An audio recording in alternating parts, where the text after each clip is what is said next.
everyone, welcome to my YouTube channel.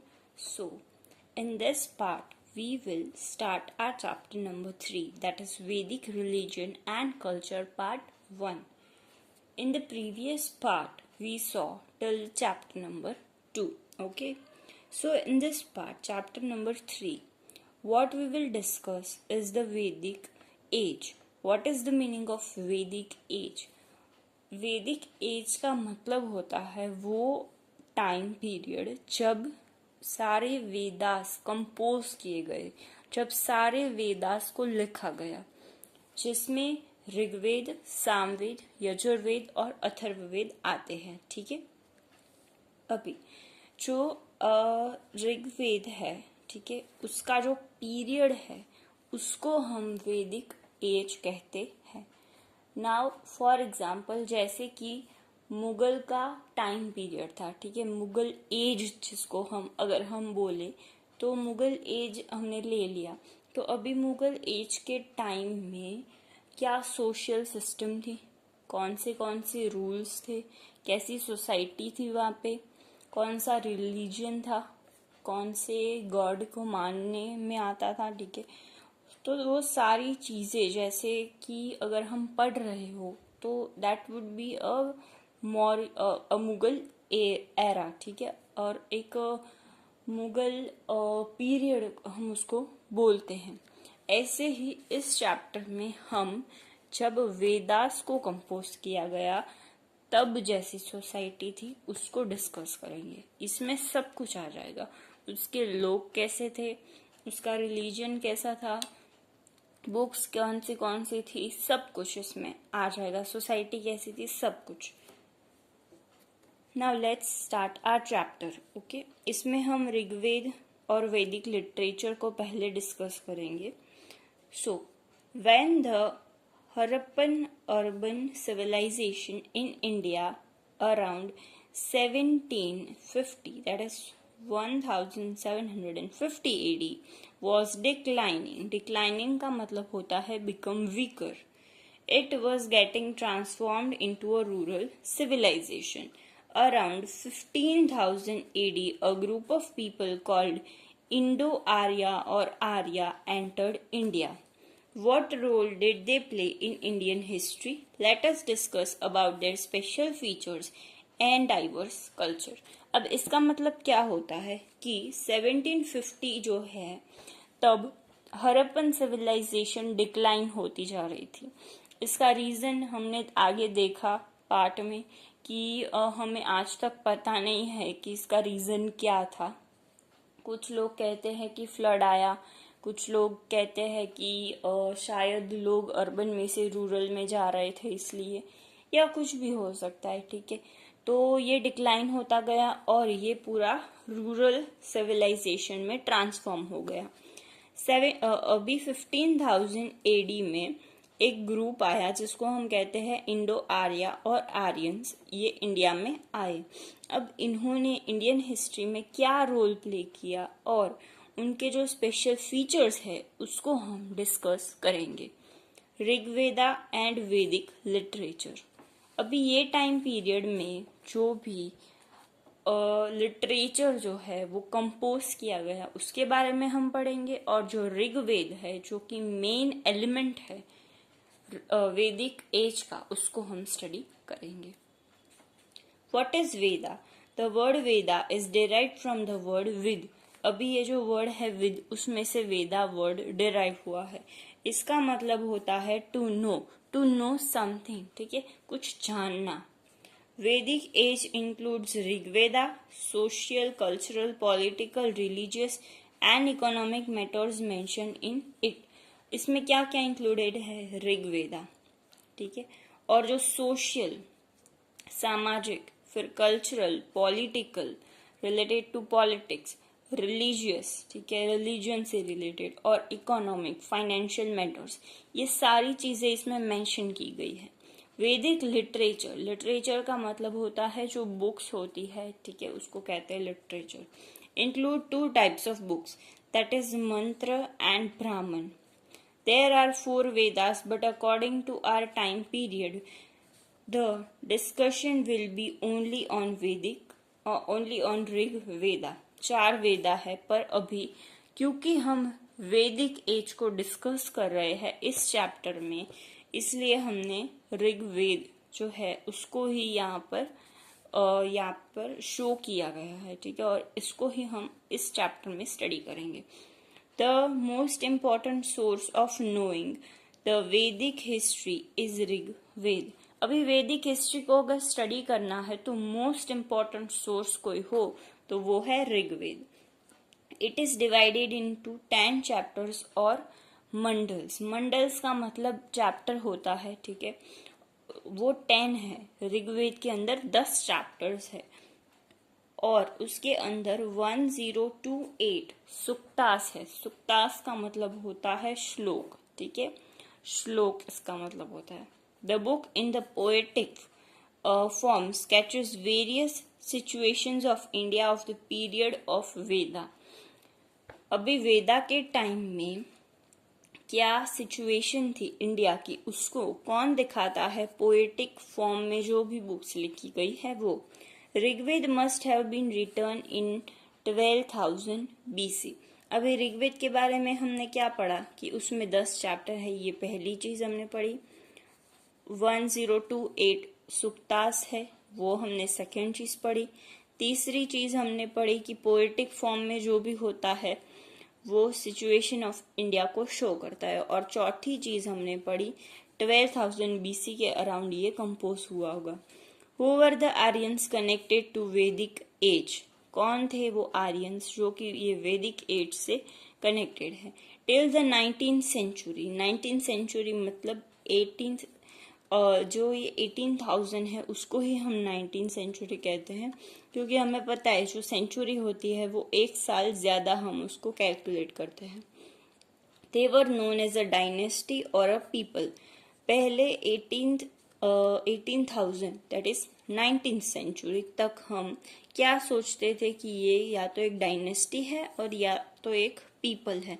But the many research is done in the second half of 20th century that is 1950 proved that the Aryans is not a word signifying people but it is a linguistic term। linguistic term मतलब कि related to linguistic, ठीक है, और ये कुछ language से related word है। It means that such a group of people who spoke Indo European language. इसका मतलब है कि एक ऐसा ग्रुप ऑफ पीपल जो कि इंडो यूरोपियन लैंग्वेज को बोलता है। ये कोई ग्रुप ऑफ पीपल जो है उसको हम नहीं कहते, पर ऐसे पीपल को कहते हैं जो इंडो यूरोपियन लैंग्वेज बोलते हैं। बात तो इंसान की ही है, पर इंसान कैसा, जो इंडो यूरोपियन लैंग्वेज बोलता हो ऐसा। The Latin and the Greek languages originated from it. ये जो इंडो यूरोपियन लैंग्वेज है इसमें से कौन सी लैंग्वेज आई, ग्रीक एंड द लैटिन, ठीक है। In all this languages there is a lot of similarity, बहुत सारी सिमिलैरिटीज है। Hence their sound phonetic and their meaning are also the same. इसलिए इसका जो साउंड है और इसका जो मीनिंग है वो सेम है। Now let's discuss the migration of the Aryans. There has been the archaeological base that the Aryans, originally from the Eurasia of South Russia, lived around 4000 BC in the meadows of the Russia and the steppes। इसका मतलब क्या है कि जो archaeological remains है, archaeological जो base है, उसके अकॉर्डिंग आर्यंस पहले यूरेशिया ऑफ साउथ रशिया में रहते थे और meadows of the Russia and steppes में वो लोग रहते थे। कब? 4000 BC में। This people as they were cattle herders migrated because of the want of fodder. Fodder मतलब जो खाने पीने का, जो कैटल्स के लिए जो खाना होता है उसको फोडर कहते हैं, ग्रास एंड एवरीथिंग। तो अभी वो लोग कैटल हर्डर्स थे, कैटल्स को रियर करते थे, कैटल्स को कैटल्स के साथ वो माइग्रेट करते थे, ठीक है, हर जगह पे। तो इसलिए उनको फोडर की ज़रूरत पड़ती थी, तो वो लोग माइग्रेट करते रहते थे। तो they came from central Asia in different groups around 15,000 BC and entered India through the Khyber Ghat of the Hindu Kush mountain range. अभी क्या कहा है कि वो लोग सेंट्रल एशिया में से अलग अलग ग्रुप में आए 15,000 BC में, और वो लोग एंटर किए Khyber ghat of the Hindu Kush mountain range. Hindu Kush mountain range में जो खैबर घाट है वहां से वो लोग आए। There rear horse and cow, वो लोग हॉर्स और काउन को रियर करते थे। Horses and cows were integral part of their culture, very important and बहुत इंटीग्रल पार्ट है, ठीक है, वो उनके कल्चर का। The earthen vessels too were an important part of their identity, उनकी आइडेंटिटी अगर शो करता हो तो अर्दन वेसल्स भी बहुत इम्पॉर्टेंट है। Their migration from central Asia to south Asia was confirmed by the earthen vessels. Earthen vessels वहाँ पे फाउंड किए गए हैं, इसीलिए ही हम कंफर्म कर पाते हैं कि हाँ उनका माइग्रेशन हुआ था। Among the many believes regarding who Aryans were, Lokmanya Tilak and Dayanand Saraswati propounded that they come down from the North Pole and Tibet. ये दोनों लोकमान्य तिलक और दयानंद सरस्वती, ये दोनों ऐसा मानते हैं कि वो लोग नॉर्थ पोल और तिब्बत में से आए हैं। These people who arrived in India entered India after migrating for years. They came in contact with other people of India. अब यहाँ पे माइग्रेट करने के बाद ऑब्वियसली वो किनके कांटेक्ट में आएंगे, जो लोग इंडिया में रहते हैं उनके कांटेक्ट में। कॉन्सिक्वेंटली द आर्यन वैदिक Sanskrit language became the main language of entire north India. जो नॉर्थ इंडिया है, जो हमारा नॉर्थ है, उसकी जो मेन लैंग्वेज है वो कौन सी हो गई?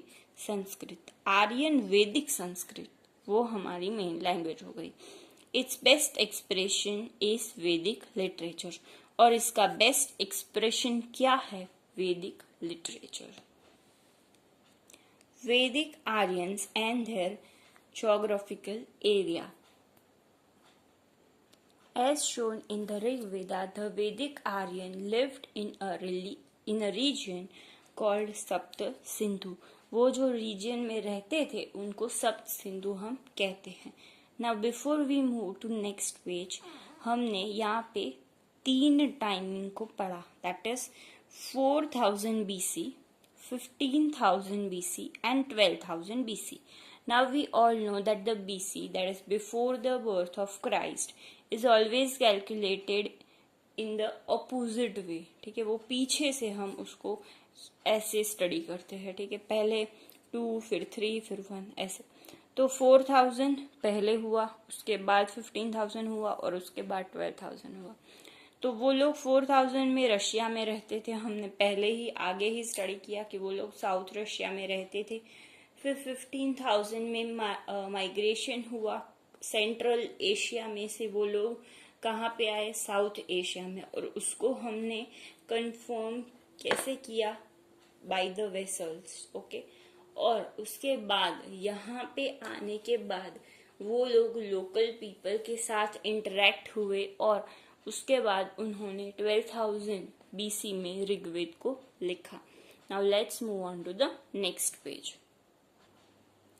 सप्त सिंधु, रीजन ऑफ 7 रिवर्स। यहाँ पे 7 रिवर्स जो है वो पास होती थी, इसलिए उसको सप्त सिंधु कहते हैं। The 7 rivers are the Sindhu, Bias, Ravi, Chenab, Satluj and Saraswati. They were also familiar with the Kumbha river of Afghanistan. The people of Rig Vedic period resided here. They fought battles and migrated in search of pastures, that is the grasslands. अभी हमने क्या पढ़ा कि वो 7 rivers का जो area है उसको हम सप्त सिंधु कहते हैं, और वो लोग वहाँ पे रहते थे। वहाँ पे कौन सी रिवर थी? सिंधु, बियास, रवि, चिनाब, सतलुज एंड सरस्वती। यहाँ पे 3S है, एक R है, C है और B है, ठीक है। And they were familiar with the Kumbh river of Afghanistan. ये लोग यहाँ पे रिसाइड करते थे इस प्लेस पे, और उन्होंने बैटल्स फोर्ट की और वो लोग माइग्रेट करते रहे इन सर्च ऑफ पेस्टर्स मतलब grasslands. Gradually they proceeded towards the east में वो लोग चले गए। And the end of the Vedic period approximately 1000 BC settled around Uttar Pradesh and Bihar. अभी 12,000 में उन्होंने ऋग्वेद को कंपोज किया, ऋग्वेद लिखा, और ऋग्वेद के बाद अभी 1000 में वो लोग यूपी में और कहाँ गए, बिहार में वो लोग चले गए। Now let's move on to the customs of Vedic period. The basic unit of the Aryan society in Vedic period was family. Basic unit अगर कुछ हो तो वो family है। The society was patriarchal. आगे हमने चैप्टर 2 में पढ़ा कि society was matriarchal. अभी यहाँ पे हम पढ़ रहे हैं कि सोसाइटी पैट्रियार्कल थी। पैट्रियार्कल मतलब होता है फादर ओरिएंटेड, फादर का डिसीजन इम्पोर्टेंट होता है, फादर इम्पोर्टेंट होता है, but the position of women was important. Society थी पेट्रियार्कल, पर इम्पोर्टेंस जो थी वो वुमेन्स को दी जाती थी। Okay, there was a monogamy, marry with one person. Monogamy का मतलब होता है एक इंसान के साथ ही आप मैरी कर सकते हो। The woman got married at a mature age में ही उनकी शादी होती थी। Family was a part of tribe which was called Visha और द वंश, ठीक है। फैमिली जो है वो एक ट्राइब का पार्ट होती थी और उसको कहते हैं विश और वंश। Jan was the biggest societal unit. जो जन है वो सबसे बड़ा सोसाइटल यूनिट था। The people of the same vansh remain combined by the blood relation. अभी सेम वंश के, सेम ट्राइब के वो लोग ब्लड रिलेशन से कंबाइन रहते थे। There is no mention of varna और कास्ट सिस्टम। ये आगे आएगा, वर्ना और कास्ट सिस्टम। उसमें 4 आपको कास्ट जो है वो मिलेगी और उसमें कैसे वो लोग अपर कास्ट, लोअर कास्ट ऐसा सब बोलते हैं, वो भी आपको दिखेगा। तो अभी के लिए आपको इतना ही याद रखना है कि कोई वर्ना सिस्टम या कास्ट सिस्टम नहीं थी। It was an equitable society. Everyone was equal here. The profession did not depend on birth. अभी इसका मतलब क्या होता है कि अगर कोई पॉटर की फैमिली में किसी का जन्म हुआ है तो वो आगे उसका बेटा भी पॉटर ही बनेगा। अगर कोई प्रीस्ट के यहाँ पैदा हुआ है तो वो आगे जाके प्रीस्ट ही बनेगा। कोई गोल्ड डिगर के घर पे पैदा हुआ है तो वो उसका वही प्रोफेशन है, ठीक है। उसका फैमिली बिजनेस हम बोलते हैं कि वो वही है और उसके बच्चे भी वही करेंगे। पर इसमें ऐसा नहीं है। इसमें अगर किसी के बच्चे को कुछ और करना है तो वो कर सकते हैं और प्रोफेशंस बाय बर्थ डिपेंड नहीं करते थे। Different members living in the same family practised different professions. एक ही फैमिली के लोग अलग अलग प्रोफेशंस में थे। The Aryans were fair, tall and stout. Stout का मतलब होता है फैट, ठीक है। वो मोटे थे, वो लंबे थे और वो गोरे थे। The form of state was tribal. State का फॉर्म कैसा था, tribal. The king during the Vedic period was called the Rajanya. Women enjoyed a respectable position in the society. They took part in the political activities. Women जो है उनको respect मिलती थी और उनको इम्पोर्टेंस भी मिलती थी और वो लोग जो पॉलिटिकल एक्टिविटीज है उनमें भी पार्टिसिपेट करते थे। They had the right to study. वो लोग पढ़ते भी थे। They gave their opinions freely. वो अपने opinions freely देते थे। Women such as Apala Ghosh, Lapamundra, Gargi and the Maitri contributed in the composition of the verses रुचास of the Rigveda. इन सभी लेडीज ने इन सभी गर्ल्स ने जो है वो अपना कंट्रीब्यूशन दिया है इन द ऋग्वेदा। अभी इसमें हमने क्या पढ़ा कि ऋग्वेद जो सोसाइटी थी, जो वैदिक पीरियड था, वो बहुत अच्छा था। वुमेन्स को इक्वालिटी मिलती थी, ठीक है। फर्स्ट थिंग, वुमेन्स को पॉलिटिक्स में भी इम्पोर्टेंस दी जाती थी। पैट्रियार्कल फैमिली थी। प्रोफेशंस बाय बर्थ डिपेंड नहीं होते थे। फोर्थ थिंग हमने क्या पढ़ी कि वो लोग फेयर थे, टॉल थे, फैट थे। और पांचवी चीज हमने ये पढ़ी कि ये अपाला घोष और ये सारी गर्गी मित्री, ये सारी लेडीज ने ऋग्वेद को कंपोज करने में हेल्प की है, वरना और कास्ट सिस्टम नहीं थी यहाँ पे। Okay, now let's keep till this in the next part we will continue this chapter with the state organization in the Vedic period. If you like this video, please like, share and subscribe to my channel. Take care and goodbye.